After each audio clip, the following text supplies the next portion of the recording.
بسم اللہ الرحمن الرحیم۔ السلام علیکم رحمۃ اللہ وبرکاتہ۔ میری محترم ناظرین، آپ سب کو میرے چینل میں خوش آمدید کہا جاتا ہے۔ اللہ تعالیٰ سے دعا ہے کہ اللہ تعالیٰ آپ سب کی تمام پریشانیاں دور فرما کر اپنے بڑے ہوئے خزانوں سے ایسا رزق عطا فرمائے کہ جس کو کبھی زوال نہ ہو۔ محترم ناظرین، آج کی اس بابرکت اور روحانی ویڈیو میں ہم جانیں گے کہ وہ کون سے ایسے گناہ ہیں کہ جن کا بہت سخت عذاب ہوگا، اور آخر میں ہم ایک بہت ہی مجرب وظیفہ جانیں گے اللہ تعالیٰ کے عذاب سے بچنے کے لیے۔ آپ لوگوں سے گزارش ہے کہ میرے چینل کو سبسکرائب کریں اور ویڈیو کو آگے ضرور شیئر کیا کریں تاکہ دوسرے بھی زیادہ سے زیادہ ان وظائف سے، ان روحانی باتوں سے مستفید ہو سکیں۔ آپ کا چھوٹا سا سبسکرائب ہمارے لیے حوصلہ افزائی ہے۔ محترم ناظرین، 2 گناہ ایسے ہیں کہ جن کا قبر میں بہت سخت عذاب ہوگا۔ نبی کریم صلی اللہ علیہ وآلہ وسلم نے ارشاد فرمایا، یہ 2 ایسے بڑے گناہ ہیں جن میں عورتیں بڑے شوق سے پڑ جاتی ہیں، حالانکہ ان گناہوں کا انجام قبر میں بہت زیادہ سخت ہے۔ آج کی اس ویڈیو میں انہی گناہوں کی حقیقت، ان کی وعید اور عورتوں کے لیے وہ ہدایات بیان کی جائیں گی جو اللہ اور اس کے رسول صلی اللہ علیہ وآلہ وسلم نے ہمیں عطا فرمائی، تاکہ ہر مسلمان بہن بھائی عقل مندی، حکمت اور خوف خدا کے ساتھ اپنی زندگی سنوار سکیں۔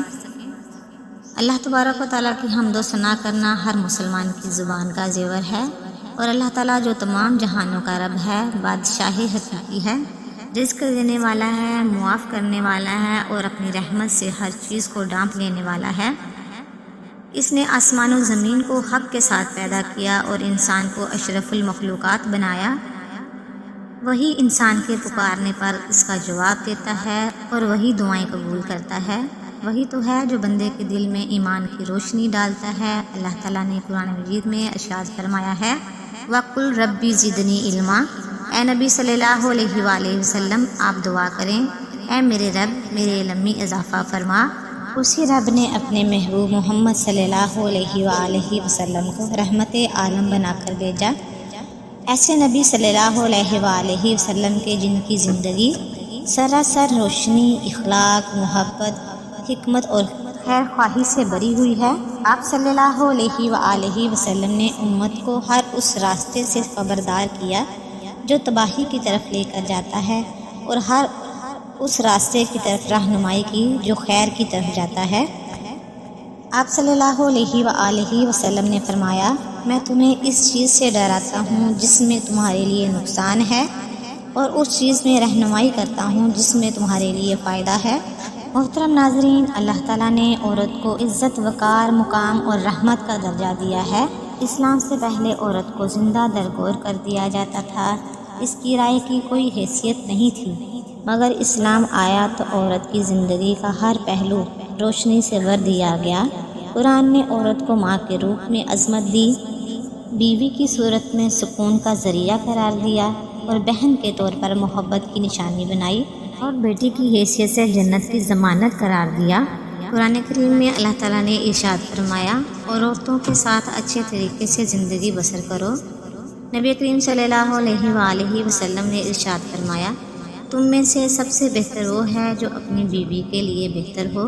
محترم ناظرین، یہ اسلام کی خوبصورتی ہے کہ جس نے عورت کو عزت و وقار والا مقام عطا کیا، مگر افسوس کچھ ایسے گناہ ہیں جن میں بہت سی عورتیں لاپرواہی سے پڑ جاتی ہیں، نہ انجام کو سوچتی ہیں، نہ دین کی تنبیہات پر توجہ دیتی ہیں۔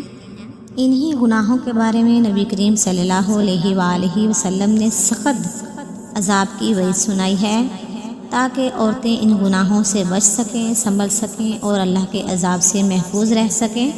ام المؤمنین حضرت عائشہ رضی اللہ تعالی عنہا علم و حلم کی انتہا تھیں۔ وہ عورتوں کو نصیحت کرتی تھیں کہ زینت اختیار کرو، لیکن حد کے اندر رہ کر اللہ کی نافرمانی نہ کرو۔ سیدہ فاطمہ رضی اللہ تعالی عنہا سادگی، تقوی، حیا اور دنیا سے بے رغبتی میں سب عورتوں کے لیے مشل راہ ہیں۔ ایک مرتبہ آپ رضی اللہ تعالی عنہا نے فرمایا، عورت کا بہترین پردہ یہ ہے کہ وہ غیر محرم مردوں کی آنکھوں سے اوجھل رہے۔ حضرت اسماء بنت ابی بکر رضی اللہ تعالی عنہا ایک دن باریک کپڑا پہن کر آئیں تو نبی کریم صلی اللہ علیہ وآلہ وسلم نے فرمایا، اے اسماء، جب عورت بالغ ہو جائے تو اس کے لیے مناسب نہیں کہ سوائے اس کے چہرے اور ہاتھوں کے کوئی حصہ دکھائی دے۔ یہ تعلیم آج کی عورت کے لیے بھی اتنی ہی ضروری ہے جتنی اس وقت تھی، کیونکہ حیا ایمان کا حصہ ہے اور حیا والی عورت اللہ کے نزدیک بہت ہی محبوب ہے۔ نبی کریم صلی اللہ علیہ وآلہ وسلم نے فرمایا، قبر میں 2 ایسے گناہ ہیں جن سے بچنا عورتوں کے لیے بہت ہی ضروری ہے، کیونکہ یہ وہ گناہ ہیں جن میں عورتیں بہت زیادہ مبتلا ہوتی ہیں، اور وہ دونوں گناہ یہ ہیں، غیبت کرنا اور پڑوسیوں کو تکلیف دینا۔ غیبت کے بارے میں قرآنی آیت کا ترجمہ ہے، اور تم میں سے کوئی کسی کی غیبت نہ کرے، کیا تم میں سے کوئی پسند کرے گا کہ اپنے مردہ بھائی کا گوشت کھائے؟ غیبت کرنا عورتوں کے اندر بہت عام ہے، گھر میں، رشتوں میں، سوشل میڈیا پر، محفلوں میں، حتیٰ کہ دین کی باتیں کر کے بھی بعض عورتیں دوسروں کی برائیاں کرنے بیٹھ جاتی ہیں۔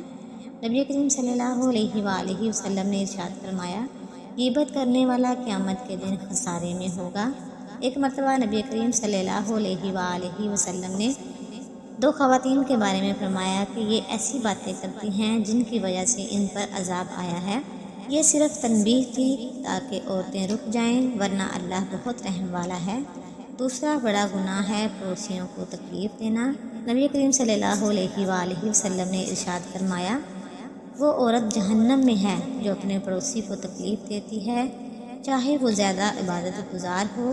آج کل یہ گناہ عام ہے، رشتہ داروں کی حق تلفی کرنا، پڑوسیوں کو تانے دینا، حسد، جھوٹے الزام، بچوں کو ڈانٹ کر شرمندہ کرنا، بد زبانی، یہ سب ایسے گناہ ہیں جن کا اثر نہ صرف دنیا میں پڑتا ہے بلکہ قبر میں بھی عذاب کا باعث بنتے ہیں۔ سیدہ زینب رضی اللہ تعالی عنہا کہا کرتی تھیں، جو عورت زبان کی حفاظت کرے، پڑوسیوں کا خیال رکھے، اس کا دل اللہ کے نزدیک بہترین دل ہے۔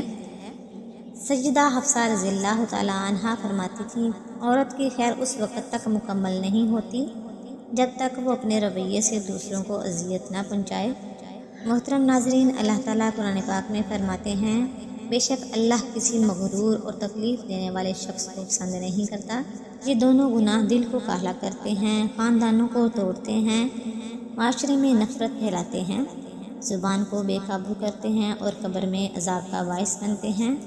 عورت اگر غیبت چھوڑ دے، زبان کی حفاظت کرے، اپنے پڑوسی کی عزت کرے، دل صاف رکھے، دوسروں کے لیے آسانیاں پیدا کرے، تو اللہ تعالیٰ اس کی دنیا بھی سنوار دیتا ہے اور آخرت بھی۔ اللہ تعالیٰ ہم سب بہنوں کو اپنی زبان کی حفاظت کرنے والا، نرم دل رکھنے والا، حیا دار، صلہ رحمی کرنے والا اور دوسروں کو تکلیف نہ دینے والا بنا دے، آمین۔ اللہ تعالیٰ کے عذاب سے بچنے کے لیے یہ وظیفہ بہت ہی مجرب ہے۔ اس کا طریقہ کچھ یوں ہے کہ نماز فجر اور عشاء کے بعد آپ یہ وظیفہ کریں۔ وظیفہ کرنے سے پہلے اول اور آخر 3 مرتبہ درود ابراہیمی پڑھ لیں، اور پھر 100 مرتبہ آپ نے پڑھنا ہے، استغفر اللہ ربی من کل ذنب واتوب الیہ۔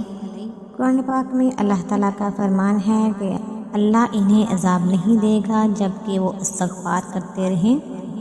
اس وظیفے کی فضیلت سے انشاءاللہ آپ اللہ تعالیٰ کے عذاب سے محفوظ رہیں گے۔ اس کے ساتھ ساتھ محترم ناظرین، نماز کی پابندی کریں، قرآن پاک سے اپنا تعلق مضبوط بنائیں، اپنی زبان کی حفاظت کریں، نظروں کی حفاظت کریں۔ یہ سب ڈال ہیں، یہ سب ہمیں اللہ کے عذاب سے بچاتے ہیں۔ اللہ تعالیٰ ہمیں ڈرانا نہیں چاہتا بلکہ ہمیں جگانا چاہتا ہے۔ ابھی بھی وقت ہے، دروازہ توبہ کا کھلا ہے، بس ایک سجدے کی ضرورت ہے اور ندامت کے آنسوؤں کی ضرورت ہے۔ اللہ تعالیٰ سے دعا ہے کہ اللہ تعالیٰ ہمیں اور ہماری نسلوں پر ایسی رحمت کی نظر فرمائے کہ جو ہمیں اس کے سوا کسی اور کا محتاج نہ کرے، آمین یا رب العالمین۔